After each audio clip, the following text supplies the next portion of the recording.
First question. With increasing costs for seemingly everything in the town budget, utilities, supplies, healthcare, pension obligations, and employee salaries, for example, how will you approach the town budget in order to minimize the amount of tax increases, and where do you think the town should expand or reduce the services it provides? Easy question. There's a lot there. I'm trying to repeat the question. Everybody knows it's difficult in a town the size of East Greenwich to deal with the budget. We're a small community where 62% of our tax dollars go to the schools, because in smaller communities that's always going to be the case. Because of the perception of East Greenwich at the State House, we receive less funding than other communities. We receive, I think, 1/3 of 1% of the state aid that goes to municipalities. I don't think that we're getting our fair share, even with the funding formula that's in place, which I supported and lobbied for at the State House for East Greenwich, but it creates a difficult situation. So we have to always look for opportunities to save and opportunities to operate more efficiently. And that's what we've done. When I came into office, I have to say the school committee and the town council, I think it would be fair to say we're not on the best of terms. And Susie Yankee and I were elected at the same time. I mean, we, among others, developed a cooperative relationship, took a different approach to how we look at the budget and to how we look at town issues. So some of the things that we've done, every year I've been on council, we've re-examined our health care plans. We have switched from Blue Cross to United back to Blue Cross. We've also looked at the structure of those plans. Most recently, we put into effect a high deductible HSA and HRA plan.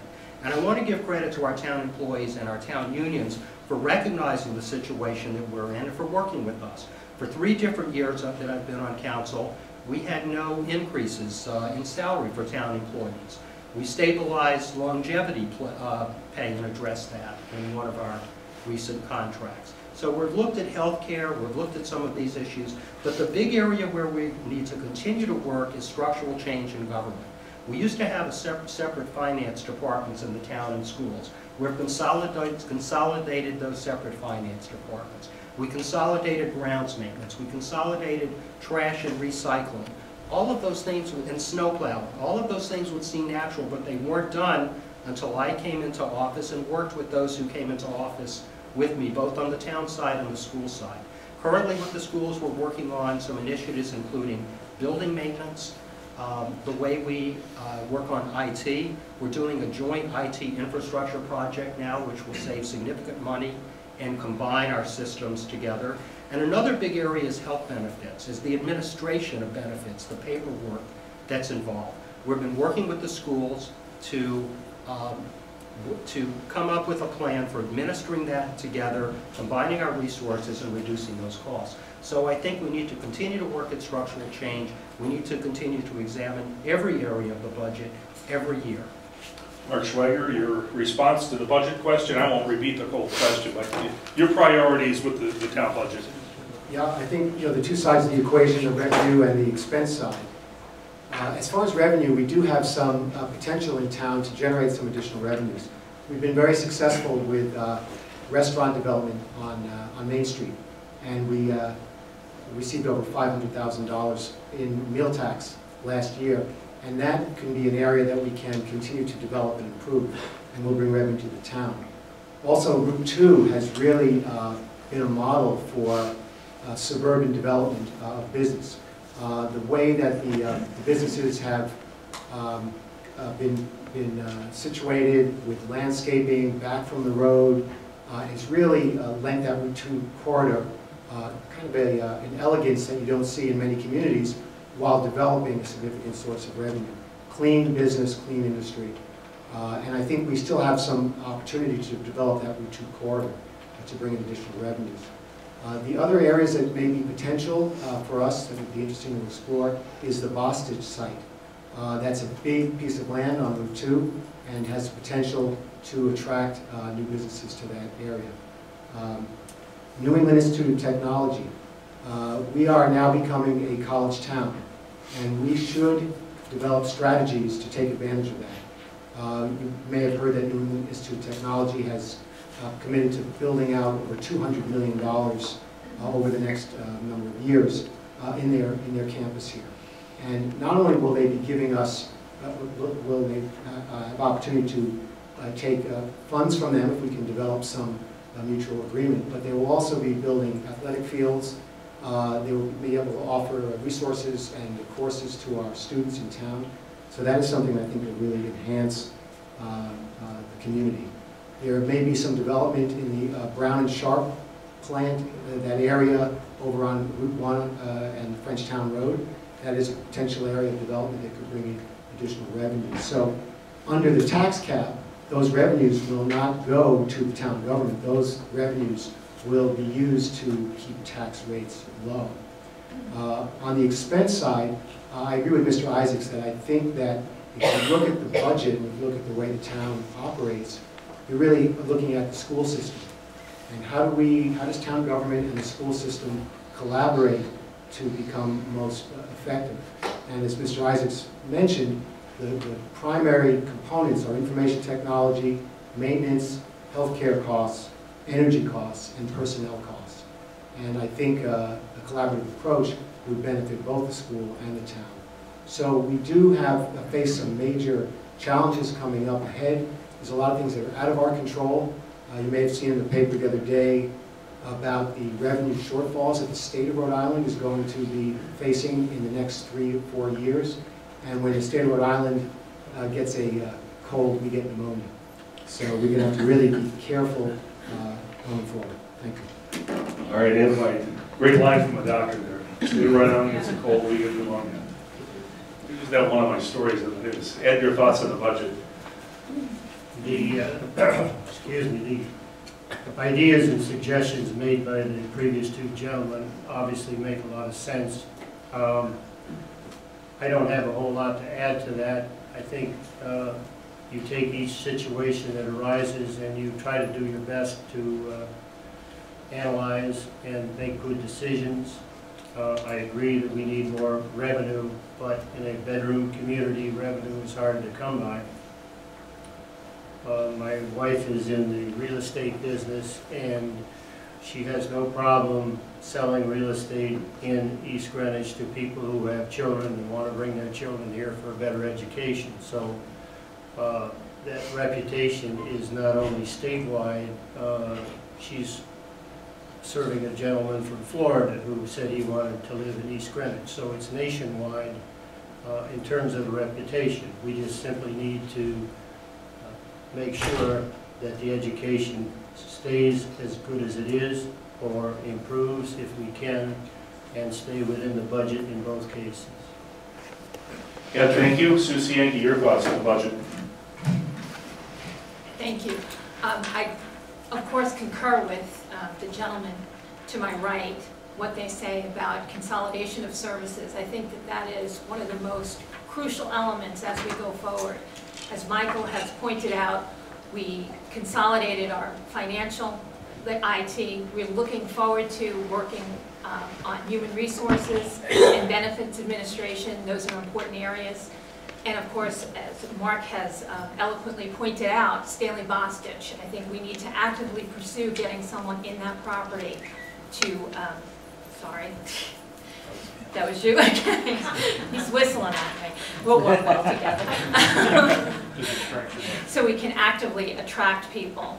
Also, we have to be cognizant of the fact that we have a great variety of small businesses on Main Street, and we have to work with those businesses to make sure that they're happy and productive, and that's going to help our tax problem in town, because the state does have a huge problem, and when that huge problem occurs, it's going to trickle right down to the state, to the cities and towns, and we're going to be in trouble. So we have to be fiscally prudent as we move forward, and that's what I think we need to look forward in the budget.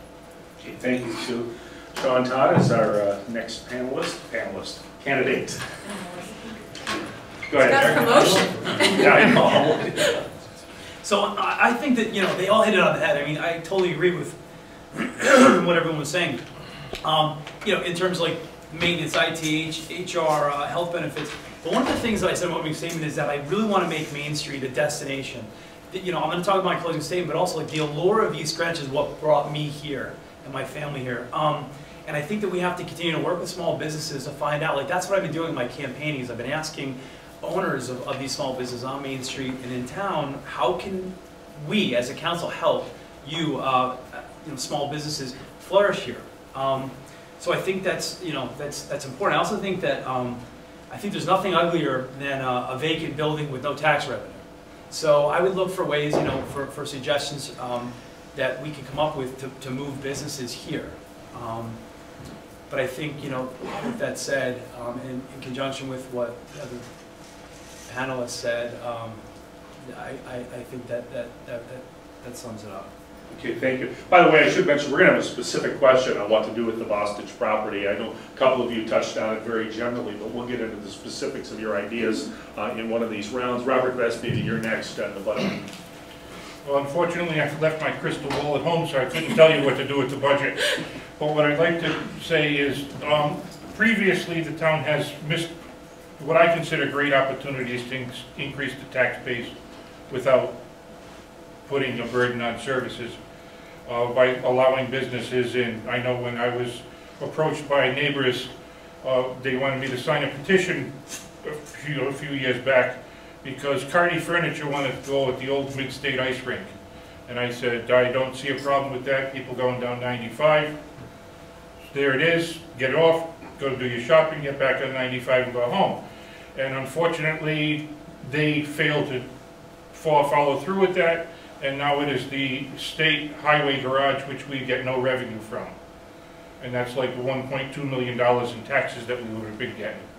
So I think, and there's several other places in town that were asked to come, be able to have businesses in town, and because of traffic, they were denied accessibility to the land, and they were given a hard time, and they didn't feel as though it was worth the effort.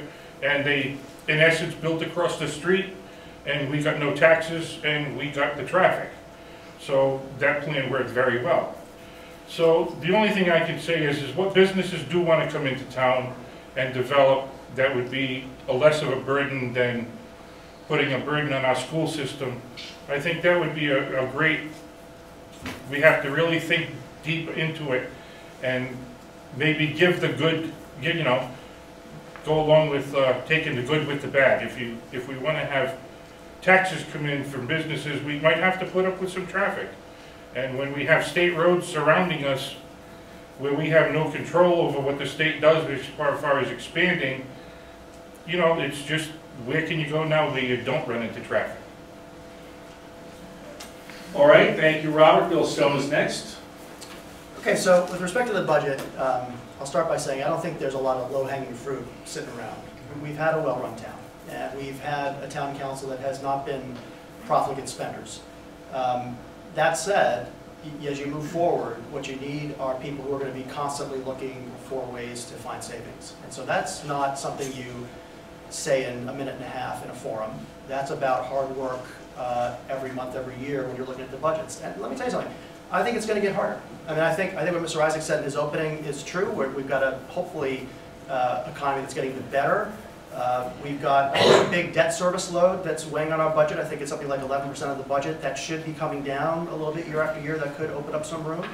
You're going to hear from the school committee candidates later. There's a lot of initiatives being talked about in the schools. They're going to cost some money.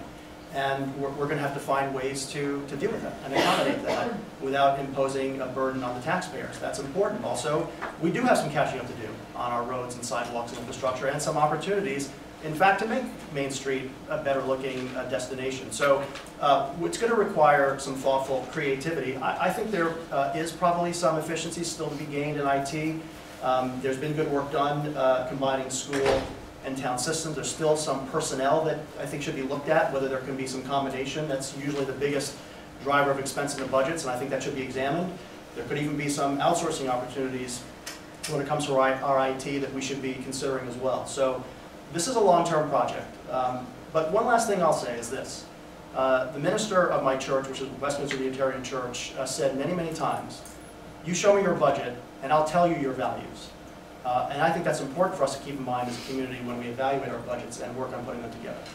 Bill, thank you. Gene Dumas, we're going to pass the microphone. I can be the runner on the microphone, but to make it easier to get up and down.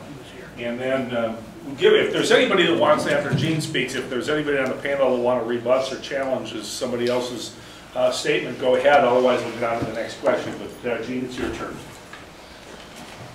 As far as the budget, I think it's very, very well managed, actually, compared to other cities and towns in Rhode Island. With the restraints put on it, 80% of the total budget is pretty much locked up. It's kind of hard to do something with the other 20%. It's really tight. As far as some of the departments, the DPW, I think Joe Duart's doing a fine job juggling monies and trying to get the sewage plant back online without too much headache, monetary headaches. I'm very pleased with the restoration of the senior fire tax credit that was kind of dropped off when the fire district got put back in, got put into the town. And as far as, I guess, the roads are coming up, there's going to be a bond issue, a $2 million bond issue. It'd be nice not to have to put a bond issue out for the roads. It'd be nice to be able to plan that better, put that in the budget, put some monies in every year for certain things that you know you're going to need down the line. So those are kind of my thoughts. Thank you. Thank you.